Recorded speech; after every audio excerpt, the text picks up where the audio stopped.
नमस्कार दोस्तों, स्वागत है आप सभी का आपके अपने YouTube channel Shyam class study में। साथियों, आज के इस वीडियो में यूपी पुलिस में पूछे जाने वाले जीके जीएस के अति महत्वपूर्ण प्रश्नों का प्रैक्टिस सेट लेकर के आए। प्यारे साथियों, आज के इस प्रैक्टिस सेट में आपको जीके जीएस के 37 प्रश्न देखने को मिलेंगे और आपको मैं वही प्रश्न करा रहा हूँ जो विभिन्न प्रतियोगी परीक्षाओं में पूछे गए हैं और आने वाले समय में ये सारे प्रश्न यूपी पुलिस भर्ती परीक्षा 2023-24 के लिए बहुत ज़्यादा महत्वपूर्ण हो जाते हैं। तो प्यारे साथियों, आज के इस प्रैक्टिस सेट को पूरा करिएगा। प्रैक्टिस सेट को पूरा करने के बाद आपको अपना स्कोर ईमानदारी के साथ कमेंट बॉक्स में शेयर करना और बताना है कि आपने हमारे इस प्रैक्टिस सेट में 37 में से कितने प्रश्न सही किए और ये प्रैक्टिस सेट आपको कैसा लगा। अगर आपको ये प्रैक्टिस सेट पसंद आए तो वीडियो को लाइक कर देना। चैनल को आपने अभी तक सब्सक्राइब नहीं किया होगा तो चैनल को आप ज़रूर सब्सक्राइब कर लीजिएगा और प्रैक्टिस सेट को आप अपने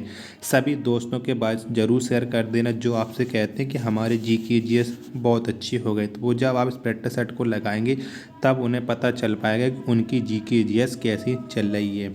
अगर वो इस प्रैक्टिस सेट में 37 में से 30 प्रश्न सही कर ले तो ठीक है, वरना आपकी तैयारी बिल्कुल रद्दी क्वालिटी की चल रही है। तो प्यारे साथियों, आज के प्रैक्टिस सेट को पूरा करिएगा और बताइएगा कि आपकी तैयारी कैसे चल रही है। अगर आपको ये प्रैक्टिस सेट पसंद आए तो वीडियो को लाइक कर देना। चैनल को आपने अभी तक सब्सक्राइब नहीं किया होगा तो चैनल को आप ज़रूर सब्सक्राइब कर लीजिएगा। तो चलिए शुरू करते हैं आज का अपना जीके जीएस के अति महत्वपूर्ण 37 प्रश्नों का ये प्रैक्टिस सेट। तो पहला प्रश्न है आपके सामने कि इंदिरा प्रियदर्शनी स्टेडियम कहाँ पर है। तो कहाँ पर है ये बताइएगा। तो जो इंदिरा प्रियदर्शनी स्टेडियम है ये स्थित है विशाखापट्टनम। कहाँ पर है? विशाखापट्टनम में। तो एक का राइट आंसर हो जाएगा ऑप्शन नंबर बी। अगला प्रश्न है आपके सामने दूसरा कि दाचीग्राम अभ्यारण्य किस राज्य में स्थित है। तो कौन से राज्य में स्थित है दाचीग्राम अभ्यारण्य? तो ये स्थित है जम्मू कश्मीर में। कहाँ पर? जम्मू कश्मीर में। तो दो का राइट आंसर हो जाएगा ऑप्शन संख्या ए। फिर संख्या 3 है आपके सामने कि विषुवत रेखा पर वार्षिक औसत तापमान कितना होता है।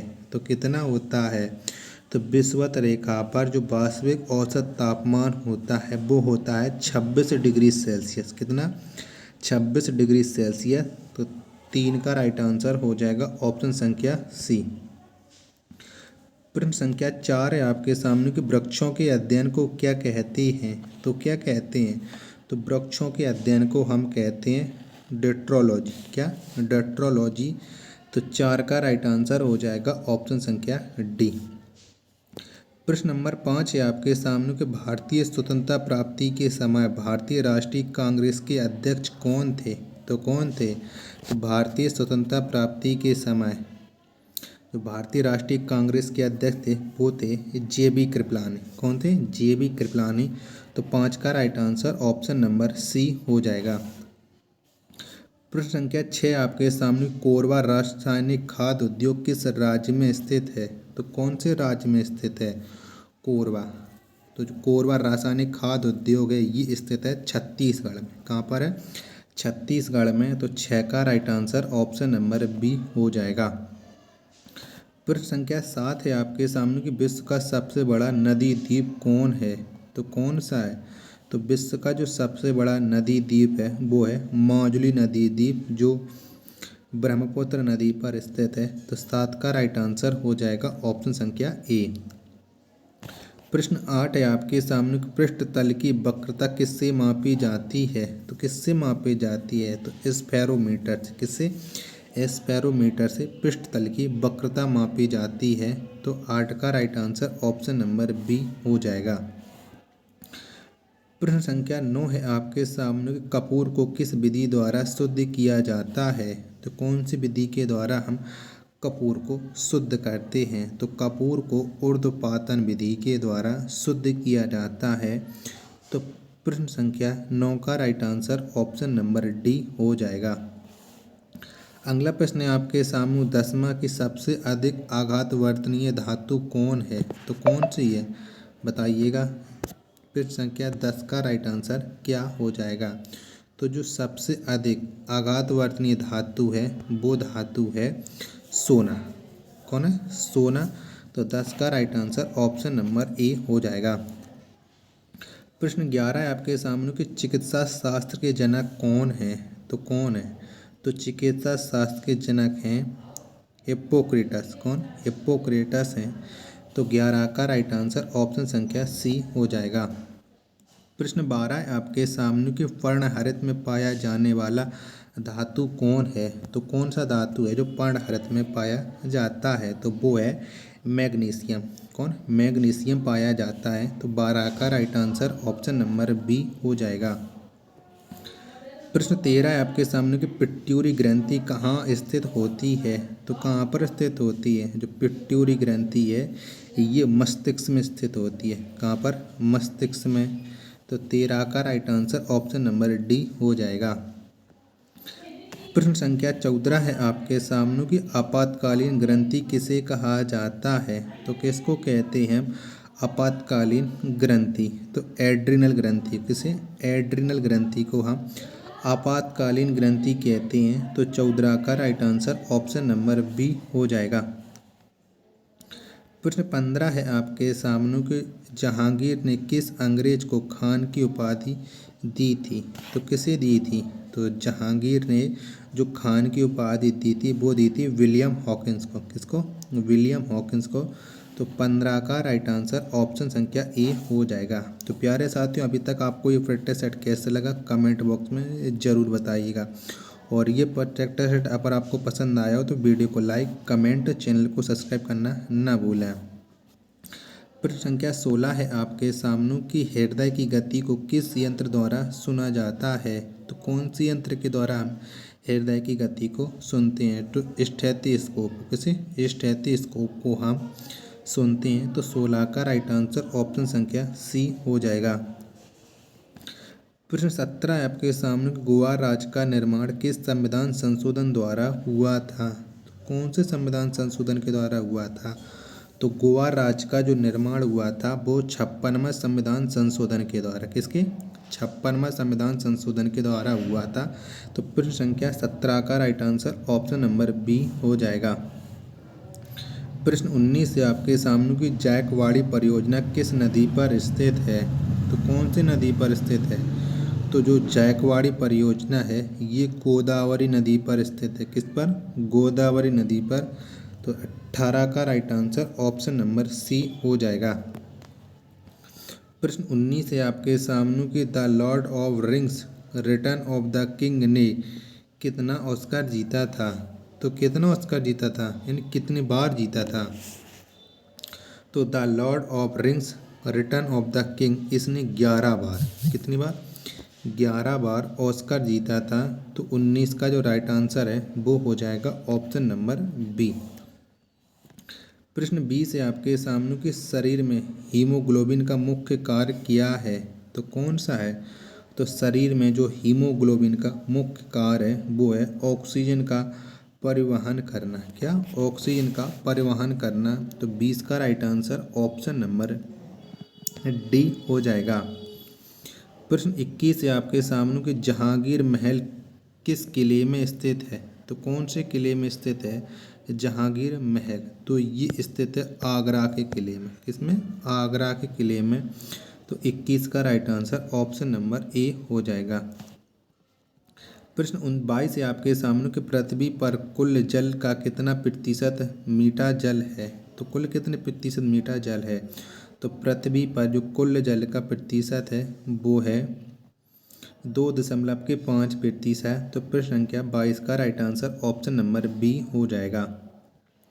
प्रश्न 23 से आपके सामने के पुष्टि मार्ग के दर्शन की स्थापना किसने की थी? तो किसके द्वारा की गई थी? तो जो पुष्टि मार्ग के दर्शन है इसकी स्थापना की गई थी वल्लभाचार्य के द्वारा। किसकी? वल्लभाचार्य के। तो 23 का right answer option number D हो जाएगा। अगला प्रश्न है आपके सामने 24 की ब्लैक होल सिद्धांत की खोज किसके द्वारा की गई थी? तो किसने की थी? तो ब्लैक होल सिद्धांत है और इसकी खोज की थी एस चंद्रशेखर। किसने? एस चंद्रशेखर ने। तो 24 का राइट आंसर हो जाएगा ऑप्शन संख्या सी। प्रश्न 25 से आपके सामने कि भारत तक समुद्री मार्ग की खोज किसके द्वारा की गई। तो किसके द्वारा की गई थी। तो भारत तक जो समुद्री मार्ग की खोज की गई थी वो पुर्तगाली के द्वारा की गई थी। किसके द्वारा। पुर्तगाली के। तो प्रश्न 25 का राइट आंसर हो जाएगा ऑप्शन संख्या ए। प्रश्न संख्या 26 से आपके सामने कि सांप्रदायिक निर्वाचन मंडल को किस अधिनियम द्वारा लागू किया गया। तो कौन से अधिनियम के द्वारा लागू किया गया था। जो सांप्रदायिक निर्वाचन मंडल है इसको जो लागू किया था वो 1919 के अधिनियम के 1909 के अधिनियम के द्वारा लागू किया गया था। तो 26 का right answer option number A हो जाएगा।